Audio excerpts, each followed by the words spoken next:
Before I retired, I was a compliance officer and traveled 3 weeks a month, and it was grueling. About 2 years ago, I discovered that my wife was a leecher and a petty scoundrel. I mentioned that I found out that she cheated on me 3 to 5 times a week, sometimes more. Not only that, but she slept with a lot of men, most of whom were very politically powerful. You may ask why I didn't leave her when I first found out. In a word, it was money. Lots and lots of money. Let me start from the beginning. My name is Mike Hammond, and I first met Stella Marshall when I was a senior in college, and she was a sophomore. I studied finance with a minor in business administration. Stella was studying to be a political scientist with a minor in liberal arts. I can't say what it was that attracted her to me, because at that time I was relatively apolitical and had little respect for liberal arts students. I thought studying liberal arts was a waste of time, without any disrespect to anyone. I still believe that. I was introduced to Stella at a frat party and ran into her a few days later in the fraternity cafeteria during lunch.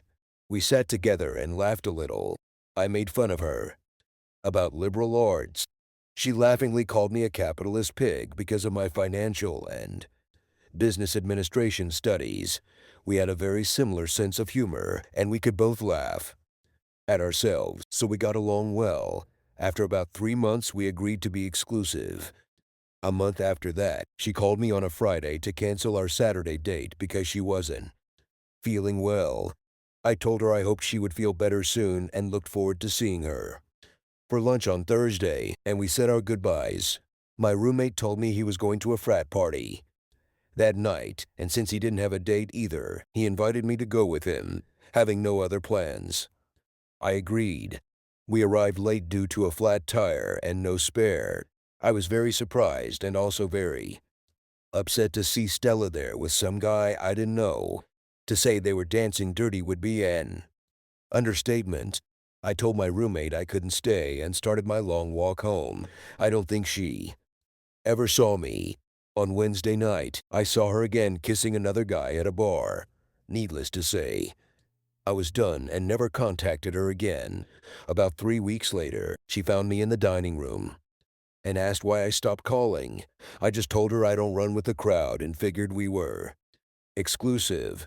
She feigned ignorance and claimed she didn't know what I was talking about. Then I told her that I saw her at a frat party with someone else.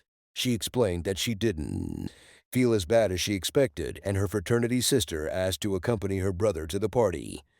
Since she and her boyfriend wanted to go and he didn't want to go alone, Stella said she agreed to go because she had no other plans. She never explained why they danced so intimately, although I asked about it twice. I then told her that I saw her at a bar on Wednesday night with another guy, and she quickly said it was an ex-boyfriend she had broken up with a year earlier. She said she was surprised to see him, but agreed to have a few drinks with him. He told her that he took the breakup pretty hard, and as they drank more and more, they both began to feel sorry for each other. And one thing led to another. I told her that I would consider her explanation, but decided that I did not want to continue our relationship any further. 3 years later, I was working in the operations department at a mid-sized regional broker-dealer when I met her again at the Nast office where I was assigned to a compliance meeting. She worked as a receptionist. She immediately apologized to me for her immature behavior 3 years ago and seemed very remorseful. At the time, she admitted she lied about the party. However, she continued her story about her ex-boyfriend. At the bar, we always got along well when we dated, so I asked her if she wanted to join me for dinner. That night, she readily agreed, and after a wonderful dinner, we went to another club to dance.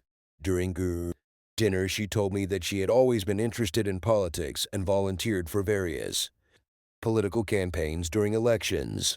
Naturally, it didn't take long before we started dating again, as if we'd never broken up, and agreed to be exclusive again. This time I was very adamant that I would not tolerate our exclusivity being violated a second time, and if she wanted to see someone else, all she had to do was tell me. A few weeks after this conversation, I asked her to move into my apartment, and she agreed.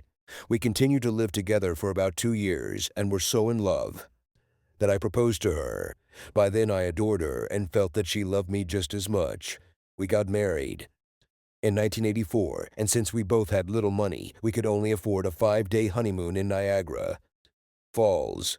Yes, people still honeymoon there, and we met a few other newlywed couples that we interacted with occasionally. When we had been married for about 2 years, I was offered a promotion to compliance officer. This would mean a significant salary increase, but would require traveling to our branches across the country for about 2 weeks a month. We also had branches near American military bases throughout Europe, which I had to visit 3 or 4 times a year. I had mixed feelings about accepting the position, as we really needed the money, partly because Stellar really loved spending money, and being away 10 days every month would have been exhausting and difficult for a newlywed couple. We discussed this for a week.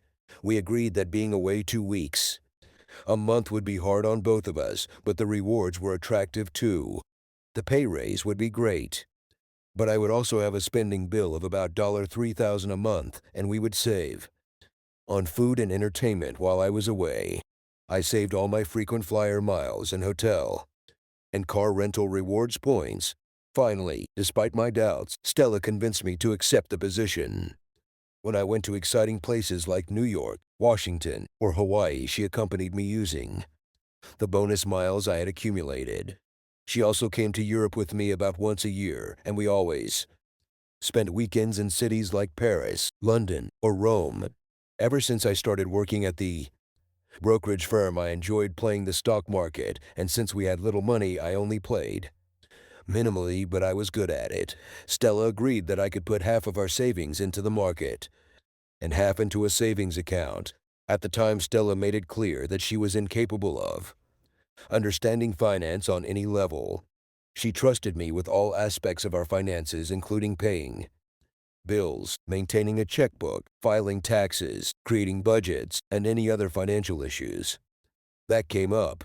I grew our stock portfolio to almost $30,000 in August and September. I started to get very nervous about the stock market. At the end of September, I decided to completely exit the market. Then I did something completely out of character. I put all our money into a put option on the S&P that was due to expire in mid-November. For the uninitiated, this is called futures. If you think the market will rise, you buy calls, and if you think it will fall, you buy puts. On October 1st, the S&P was trading just below 2,400, and by November 2nd, it had fallen to just over 1,500. When the dust settled, I had made about $960,000 after taxes. Stella didn't understand what I did, but we were immensely happy. Did I mention that Stella loved to spend money? By the end of 1988, we had used up almost $800,000 of our windfall. I say we because I just couldn't say no to Stella. We bought a $400,000 house, Cadillac, a land, jewelry, signature, wardrobe, minivan, new furniture, etc. I loved her, so I basically let her spend our money the way she wanted. At the end of the year, I told her we only had about $150,000 left, and she needed to cut back. She agreed to do it reluctantly, but not as reluctantly as I had hoped. I decided not to tell her about our investments anymore, and the next time I went to Europe, I opened brokerage accounts for shell companies in 2 Swiss banks with $5,000 in each. At the time, I was allowed to invest $10,000 a year overseas, and that's exactly what I did. Over time, I gradually increased my investments in European accounts. I continued to invest here, but more peripherally. Life was great. We enjoyed paid vacations 3 to 4 times a year and were completely in love. In February 1997, Stella told me she was pregnant, and we were thrilled. She continued to travel with me for the first 4 months, but then said that traveling was becoming too inconvenient for her, so she stayed home for the rest of the pregnancy. Our son John was born on December 3rd. It was a difficult birth, and Stella had to have a cesarean section after, which she told me she didn't want to go through that anymore. That's why I agreed to have a vasectomy. I loved our son and adored him every free moment. When I was home, I insisted on taking it with me everywhere. Since I was away 24 hours a day when I was traveling, my company required me to work 2 to 3 days a week during my non-travel weeks, which gave us a lot more time together. During those weeks, I also noticed that Stella wasn't as attached to John as I was, but I chalked that up to her being with him so much in my absence. After his birth, Stella significantly reduced her trips with me. I thought it was because of the child. I also began to notice that she became less intimate with me, and our sex decreased from 4 to 5 times a week to maybe once or twice when I was at home. Little did I know in 2005 I was offered a promotion to senior inspector. This time my salary almost doubled, but I would have to travel almost 3 weeks a month, and my expense account increased to 7,000 a month. Now I had a dilemma. If I had not accepted the offer, it would not have been offered again, and the salary increase was very attractive, but my absences from home would have become even worse. I again presented the proposal to Stella, thinking that she would be against it, but surprisingly, she strongly recommended that I accept it. I also talked to my son about it, and even though he was only 8 years old, he was very against it. Despite my son's objections, Stella made several compelling arguments, and I decided to accept the offer. John was heartbroken, but I had to consider my career and what his mother and I thought was best for the family. By 27, my East portfolio had grown again to around $270,000, but I was gradually increasing my foreign investments by $10,000 per year, and with capital gains taken into account, as I was much more aggressive with European accounts, they were now around $600,000. Anyone who was in the market in 27 will tell you that it was a very volatile year. Real estate markets were in crisis, and the Bush administration seemed unable to find its butt with both hands, so I decided to get out of the market completely and see where the chips fell. It turned out to be the second smartest decision I've ever made. At the end of the year, the real estate market collapsed, and the market almost repeated 1929. Just before the inauguration in 28, I returned to the market with both feet and even took some margin positions. I invested about $39 million, and by early 2015, it had almost doubled to just under $8 million. In July 2015, I finally confronted my son about why he and his mother were so distant from each other. He really spoke out. He said he didn't think she loved him at all. He said he had a closer relationship with his housekeeper than with his mother. She left him with a babysitter almost every day I was gone since he was a baby. He said that she never came to any event during his entire study unless I was at home. He was also very angry at me for waiting 18 years to ask him. Who could blame him? I felt like a piece of shit from the guilt. I told him how sorry I was, and that I would quit my job and spend all my time with him in the future. He told me it was too late for that because he was going to college at the end of August and would not be home much. He told me that he felt like I was the only parent he had and was angry at how often I was not there when he needed a parent. I was devastated and cried for the first time since childhood. He hugged me and told me he loved me and always would. He also said that he forgives me. I called the office and told them I was canceling all my trips starting today until the last week of August due to a family emergency. They didn't like it, but I rarely took time off, and I made it clear that I would quit if they said no, so they relented as I expected. I then told Stella and John that I was organizing a family trip to Kauai until John left for college. John was very excited, but Stella said she couldn't go because of the upcoming general election and several state elections, including the congressional race in our district, which she was very involved in. No matter how much I tried to persuade her, she refused to come with us. I even begged her to come for at least a week or two, but she still refused.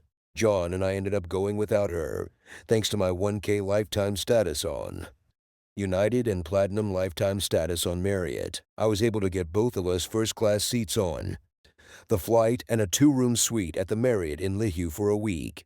I also rented a condo in Hanau for the rest of our stay, which was about a month. My original plan was to find out more about the animosity between my son and my wife and try to mend the relationship.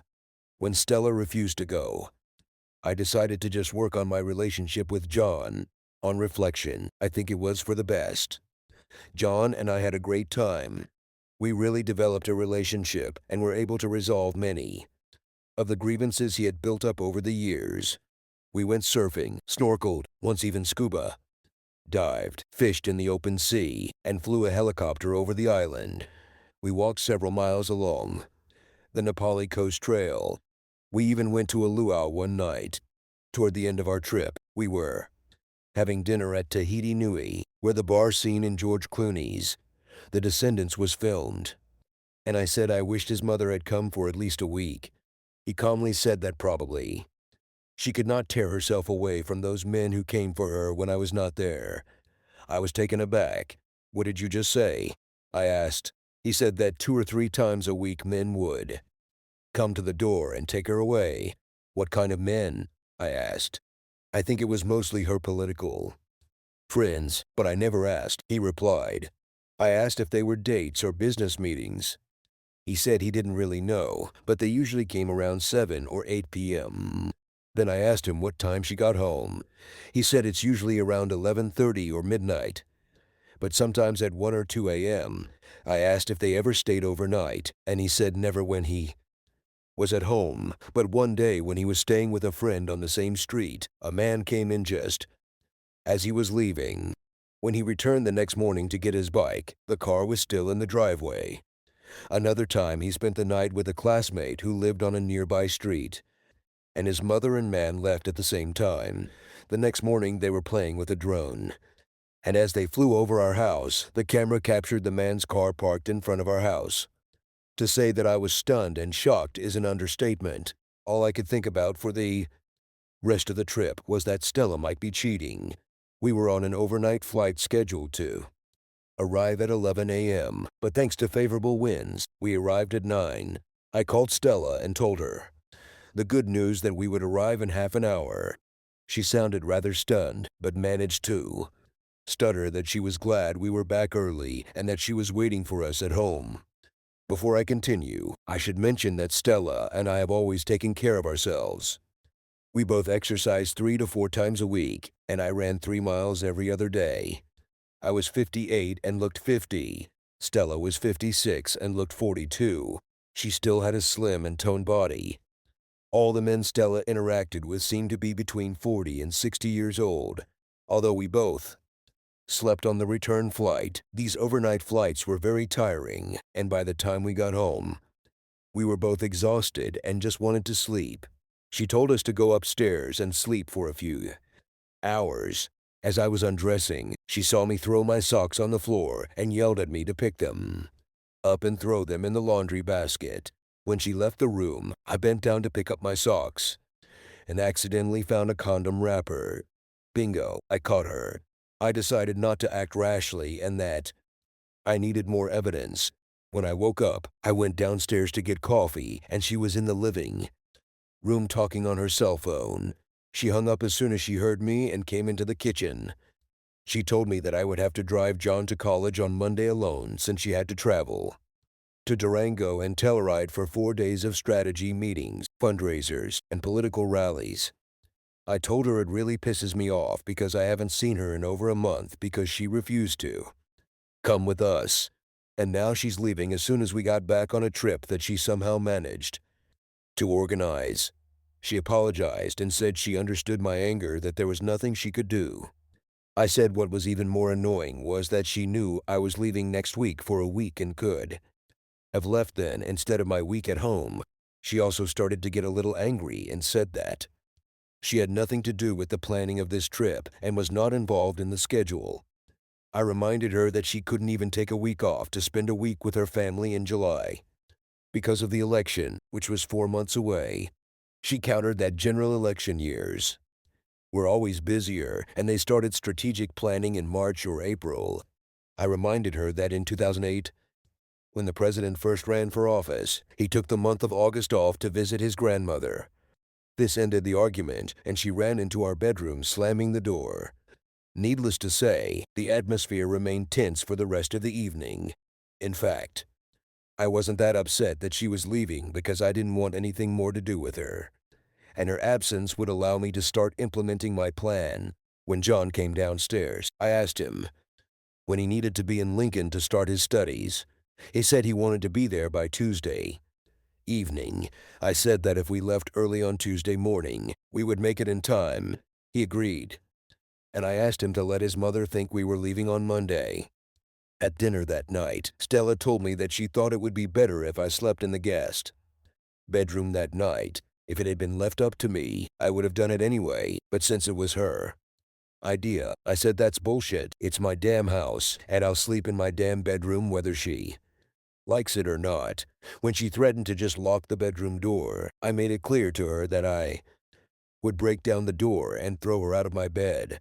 She knew I was deadly serious at that moment because in our 32 years of marriage, I had never used that kind of language or spoken to her in that tone.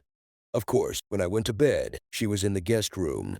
It still pisses me off that I spent all this time providing a home and a very comfortable lifestyle for my family, only to be told where I can or cannot sleep by a cheating slut who takes everything and gives almost nothing in return. You can't imagine how angry I was. She was up at 6 a.m. on Monday and was in the master bedroom finishing up packing and taking a shower instead of lying there and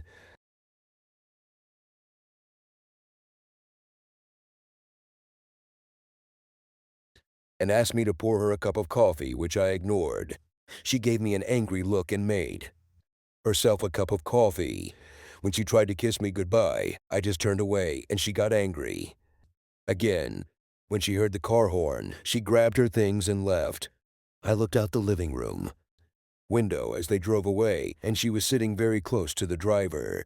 I knew John was pretty disappointed that we weren't leaving that day, so when he got up, I told him that if I could run a few errands that morning, we could probably leave around 11 or 12 if he'll be ready. This made him happy, so at exactly 8 o'clock, I called the private detective agency and asked for an immediate meeting. Luckily, they were just opening, and they told me they could see me at 9. So I headed downtown. I told them my story and suspicions and what I wanted them to do for me. They agreed to come to my house the next day and install cameras and audio equipment throughout the house, and were even able to put a recorder on my phone so I could listen to both sides of conversations. They were also able to provide a GPS tracker and voice-activated recorder in Stella's car, which she luckily left behind. Also, if I could get my hands on her cell phone for a few minutes, I could install an app that would automatically send copies of all her text messages to my phone and record all her conversations on my laptop. By 11:30, John and I were on our way to Lincoln for his freshman year of college. Unfortunately, at Coos rival Nebraska, it was about a 4-hour drive with a short stop for lunch, and we arrived around 4 o'clock. I helped John unload all his things and was ready by 6. I expected to be very busy over the next few days, so I decided to have dinner with John and return that night. Traffic was pretty light on the way back, so I got back around 11 and went to bed at 11:30 p.m. The next morning, the detective agency showed up and began setting up their equipment. I was amazed at how small the cameras were. They installed everything and instructed me how to use everything. All cameras had a motion detector and all audio devices had a voice detector. The best thing was that I could monitor the cameras in real time and turn the equipment on and off from my laptop. The only thing I had to do manually was check the recorder in her car. On Wednesday, I received a recommendation for a divorce lawyer from a friend in our legal department and scheduled an appointment for Thursday morning. On Wednesday afternoon, Stella called and said she would be home around 2 p.m. the next day and maybe we could talk. I said I was working and would try to be home between 2:30 and 3 dozen to see who she was with. They arrived a little before 2 in surprise. It looked like the driver was none other than our famous mayor, Peter Byen. I waited about 15 minutes after he left and then pulled into the driveway. She heard me come in and called downstairs that she was finishing unpacking and would be down in a minute. While I was waiting, I put the coffee on By the time she came down, there were 2 steaming cups of coffee on the table. As she sat down, she began to sincerely apologize for her behavior over the past 2 months. She said she now regrets not going to Hawaii with us for at least a week or two, and if she had the opportunity again, she would definitely go. She then apologized, seemingly sincerely, for leaving this week. She said she was traveling with the mayor, and because of the scandal that surrounded him, and the way the race was tightening, she just had to make the trip. I asked her, since he was running for mayor of a northern Colorado city, why they had to go to Durango for the rallies. She hesitated a bit on this question, but then replied that she also supported the re-election of Senator Albert Hansen in our district, and the meetings were organized by the state Democratic National Committee, and all candidates were required to attend. She also explained that she had made it clear to all parties that she would not make such a trip again unless I was aware, and agreed. I then asked her why her relationship with John was so tense. She believed it started when he was 14 and was due to normal teenage rebellion. She agreed to try to talk to him and promised to work on improving their relationship. I didn't say anything, but I had noticed a lack of affection since he was 2 years old, and I thought it couldn't be fixed. I then told her that I felt that she and I had grown apart over the past 2 or 3 years, and that our sex life had almost dried up. I said we hadn't made love in over 2 months, and maybe closer to 3. I said that part of my desire for her to come with us was that I wanted to work on it. It seemed to touch her, and she started crying and said we can start fixing this right now. We discussed several other issues, including how I thought she was too involved in politics. She promised that she would scale back her involvement after the election, only attending meetings when I was not home. Finally, I told her I wanted to expand our patio and build a built-in hot tub, and was going to take out a home equity loan to pay for the work, and asked her to sign the loan paperwork. As always, she signed everything without looking at a single page. I must admit, I was at peace. We went into the bedroom and made very passionate love for the rest of the day, and again in the evening. The next morning we went to Denny's for breakfast, and in the evening we drove to Denver and had dinner at our favorite Creole seafood restaurant. The next day she made brunch and a roast for dinner. We both did other things around the house and watched TV together after dinner. We made beautiful love again that night. I truly felt that we had made great strides in resolving our issues and were on the path to reconciliation. On Sunday morning, I packed my suitcase and headed to Atlanta for a week. I arrived around 6 and had dinner at the hotel restaurant. Then I went up to my room and turned on my laptop. I logged into the video streaming app and was stunned to see some guy having sex with her on our bed. After our weekend, I couldn't believe what I saw just 8 hours after I left. I called her on her mobile phone. After about 20 seconds, she answered, her breathing coming in short gasps. I asked why she was breathing so hard, and she said she left her phone upstairs and ran to get it. I told her I just wanted to let her know I had arrived, and thanked her again for a wonderful and loving weekend. I also knew how to pretend. After we said, I love you to each other and said goodbye, I turned up the volume and continued watching the streaming video. It turned out that her partner was the mayor. He crawled off her and asked if it was me. She said yes, and he asked how the reconciliation went. She said everything went well, but they might have to cool things down a little. Because even though I still didn't suspect anything, I was starting to get suspicious, and that trip to Durango turned out to be a bad idea. He told her that he needed to go home to his wife, but not to forget that they were meeting with Judge Thompson the next day, and it might be better to meet there. She agreed to this, and he said that they would be there tomorrow around 3. She grinned and said that the meeting would be much harder for him than for her. He winced and agreed. I think I already mentioned that the mayor was embroiled in a scandal, so let me tell you a little about it. The mayor was a family values candidate who was indicted months ago on charges of election fraud and embezzlement of discretionary funds.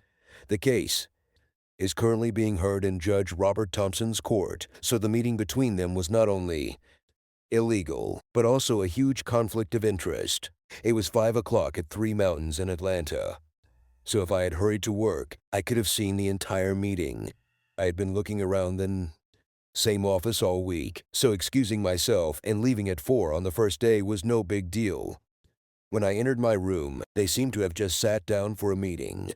The judge said he wanted to discuss the parameters of their agreement. He agreed to dismiss the case, chastising the district attorney not only for not presenting his case, but for not even having a legal basis to bring charges. Before that happens, the mayor will transfer $200,000 to the judge's account in the Cayman Islands, and they will end their meeting upstairs. During my absence, there were many men in our house.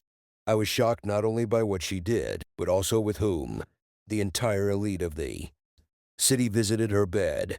I was angry. I called her on Friday afternoon with the bad news that my flight had been canceled and I wouldn't be back home until 6 o'clock on Saturday. She said she was very upset. What a liar. I no longer knew who she was, but she was not the woman I married. I got home as planned around 6 on Saturday, and after such a grueling day, I was too tired for sex.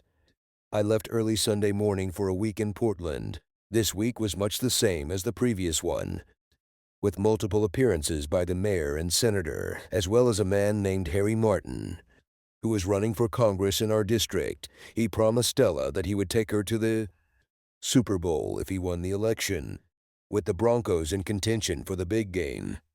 She was very excited about it. There were a few other new faces, including 2 guys who I thought were campaign managers or something. Anyway, I recorded everything on tape. My company was a fairly conservative organization, so over the years, I had the opportunity to get to know some opposition party figures. I called one of them and said that I would like to meet him alone. Early next week, he tried to politely brush me off, but I told him I had something to show him that would blow his socks off and actually help his party win several key elections this cycle.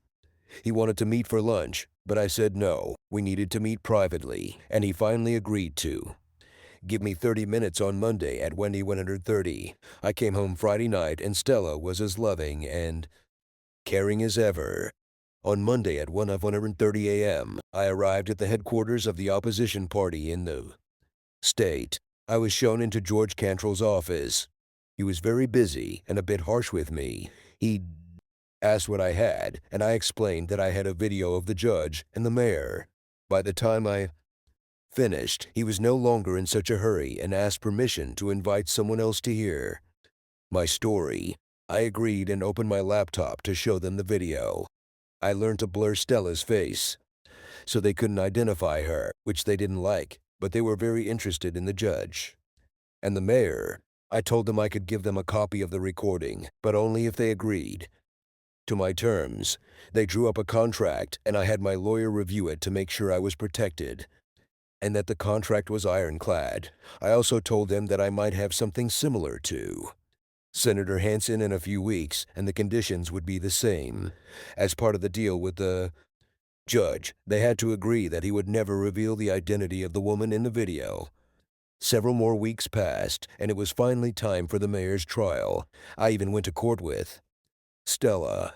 It seemed as if every party leader in our state knew what the outcome would be. You should have seen their faces when the judge attacked Mayor Byen, calling him corrupt, a liar, a thief, and a hypocrite, among other things. I smiled.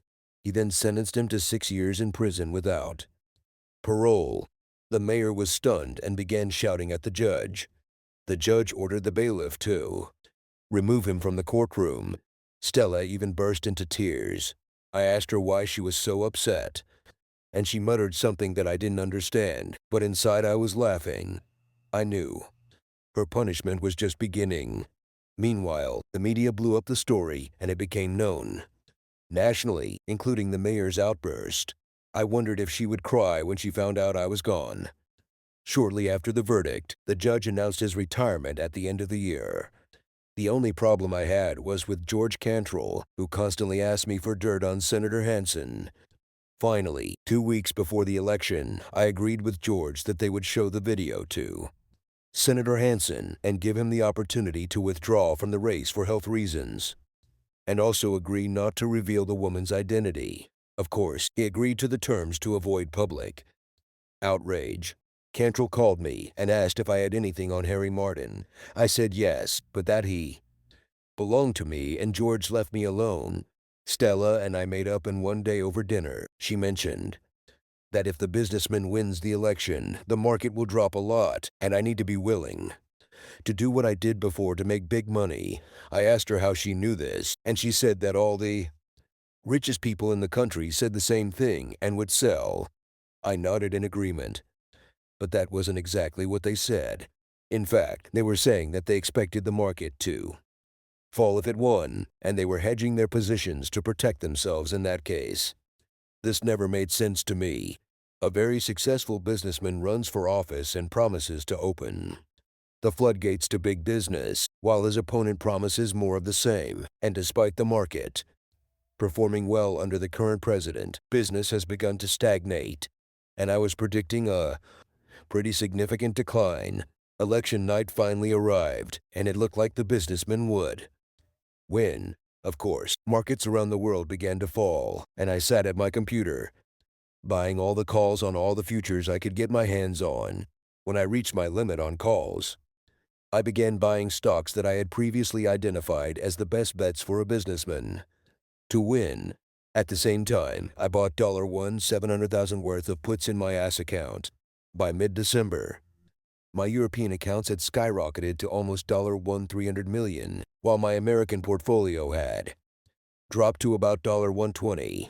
I was very pleased to tell Stella that I had taken her advice and bought puts when the businessman started winning, and that we had lost all but $1 nestle. I pretended to blame her and asked her not to give me any more investment advice.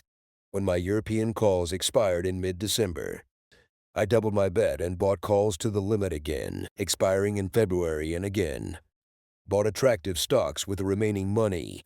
By mid-February 2016, I was worth a staggering $325 million. Harry Martin won his seat in Congress and, as expected, began looking for tickets to the Super Bowl and made flight and hotel reservations for the two of them.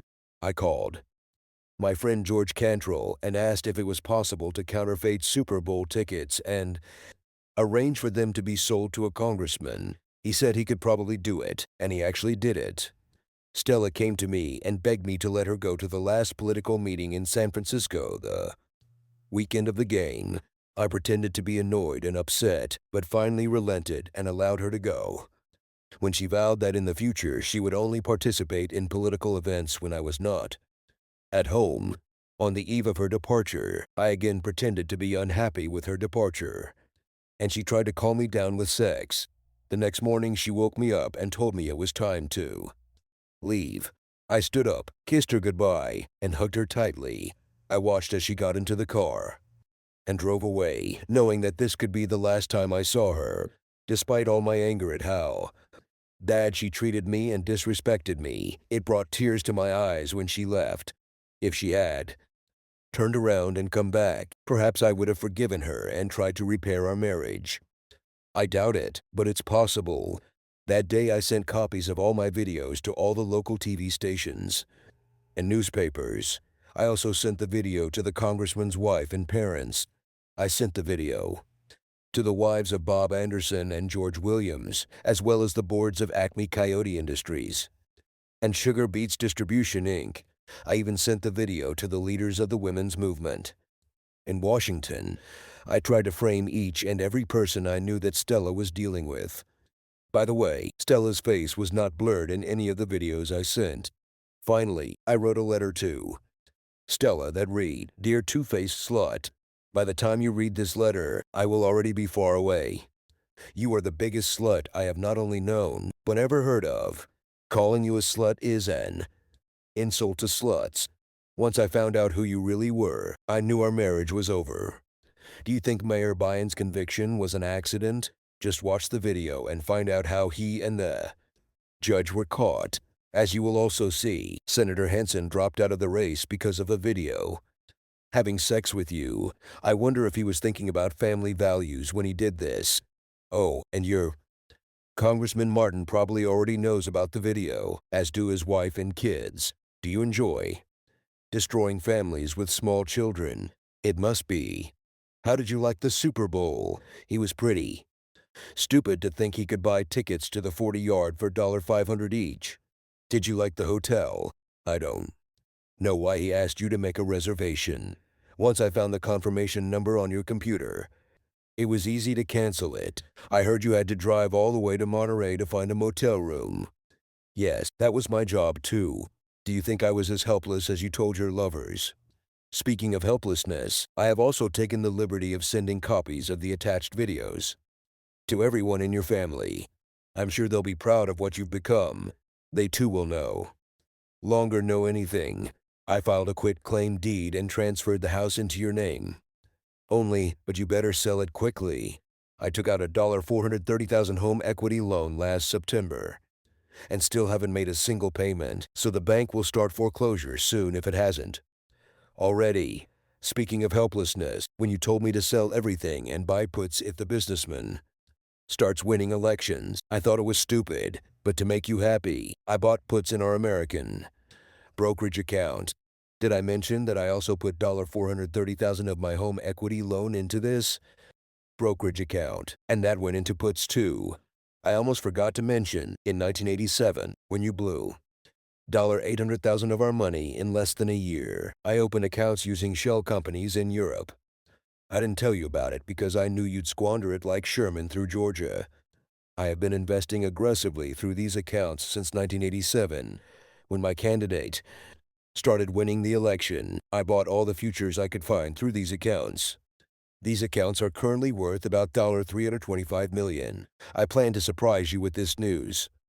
When I retired, which unfortunately for you is now, I officially retired last week.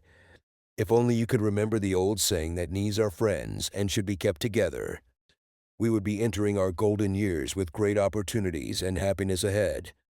Now I'm alone and wondering if you ever loved me. It hurts me even more because I tried to give you everything you ever wanted and clearly failed. I'm completely devastated. I doubt many people have ever hurt another person as much as you have hurt me. I am completely crushed and broken. Here I am now, a multimillionaire, but I have nothing. You completely destroyed me. I feel that deep down you have hated me since the beginning of our marriage, and I would like to know why. John knows how to contact me, but he knows that he should never give you this information. I have provided it and will continue to do so. He thinks you don't love him and isn't even sure you ever loved him. Maybe this is a relationship you can work on. Now we both know why you were so cold towards him. With so many men you entertained, you simply did not have time to raise your son. I think I loved you from the first moment I met you. It's a pity that I don't know how to turn it off. You completely destroyed me. Unfortunately, I will always love you. Mike, I put the letter in the bag and put my wedding ring on top. Left this in the center of our bed along with a few tears. Subscribe to our channel so that your love doesn't cheat on you, and go ahead and listen to the next story because this story is nothing compared to the next one. If you're under 18, don't even think. Click to the next one.